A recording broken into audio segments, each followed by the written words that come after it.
say you're on a job site and you're trying to figure out if your concrete mix is right. You got to know two things. Number one is slump. Slump in concrete is the measure of the consistency or workability. It is not strength, has nothing to do with strength, but basically this is how easily the fresh concrete flows and compacts. Now you figure out what your slump is by doing a slump test. You do that test, you pour that concrete into this cone looking thing right here, you lift it up, and whatever the distance is or however tall that is your slump. Slump can be affected by a few different things, most notably water. The higher the water content, the higher the slump. If you do use water to increase your slump, it's going to come at a cost. You're going to affect the strength and durability.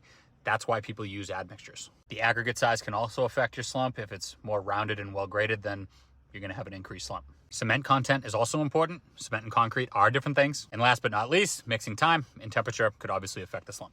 As I said before, the slump test has nothing to do with strength. So if you want to test the strength, and you should, you have to take a sample. Usually that sample looks like a cylinder like this, and you run that through a compression test, meaning, yes, you actually crush it. If you're on the job and you're new to concrete work, the moral of the story is this. You have to inspect all of your formwork and all of your rebar before the truck shows up on site. When the truck shows up, before they actually pour, you have to review the slump to make sure that it's within an acceptable tolerance. And once the concrete's poured, you have to get a cylinder, you have to get a sample, and then test it, and you want to document all of it. And if you don't do those things in accordance with the specs and local building codes, it is a huge pain in the ass.